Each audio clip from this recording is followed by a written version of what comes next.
સુરતના પૂર્વ એમએલએ ધીરુ ગજેરાએ મુખ્યમંત્રીને પત્ર લખ્યો છે। હેલ્મેટનો કાયદો રદ કરવામાં આવે તેવી માગણી ધીરુ ગજેરાએ કરી છે। હેલ્મેટના કાયદાથી ગરીબ મધ્યમ વર્ગ લૂંટાઈ રહ્યો છે તેવી રજૂઆત તેમણે કરી।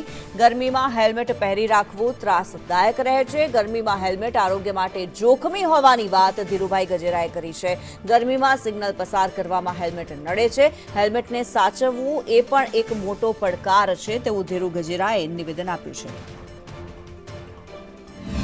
શહેરી વિસ્તારમાં હેલ્મેટનો કાયદો રદ થવો જોઈએ એમનો હું પૂર્ણ આગ્રહી છું। કારણ કે ગરીબ અને મધ્યમ વર્ગ હેલ્મેટને હિસાબે લૂંટાઈ રહી છે।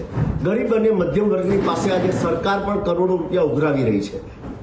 રાજ્યમાં હેલ્મેટની અંદર કંપનીઓએ પણ કરોડો રૂપિયા ઉઘરાવી લીધા, પ્રજા લૂંટાણી। અને હેલ્મેટના કાયદાથી આજે 40 ને 45ની ગરમીમાં સિટી વિસ્તારમાં 10 થી 15 ને 20 કિલોમીટર ગાડી ચાલતી હોય, સ્ટેશન વિસ્તારમાં કલાકો સુધી ટ્રાફિક પાસ થતા હોય, ત્યારે 1 કિલોમીટરમાં 4 સિગ્નલો આવતા હોય, એ 4 સિગ્નલો ક્રોસ કરતા તમને દમ નીકળી જાય। એમાં એક વિસ્તારથી બીજા વિસ્તારમાં જવું હોય તો તમારે કલાકો સુધી વહી જાય। અને એ કલાકોમાં આ ગરમીની અંદર આ હેલ્મેટ પહેરીને કેટલો ત્રાસદાયક હોય એ તો બિચારો ગરીબ અને મધ્યમ વર્ગો જ અનુભવી શકે, કારણ કે એ એસી ચેમ્બરમાં બેસતારો અનુભવી ન શકે। માટે મેં મારી લાગણી ગરીબ અને મધ્યમ વર્ગની લાગણી મેં સરકારને પહોંચાડી છે કે આ કાયદો બિલ દ્વારા યા તો મતલબ વટહુકમ દ્વારા રદ થવો જોઈએ અને ગરીબ અને મધ્યમ વર્ગની લોકો જે લૂંટાય છે એ બંધ થવું જોઈએ। કારણ કે હેલ્મેટ સાચવો પણ બીજો નંબર મોટું જોખમ છે।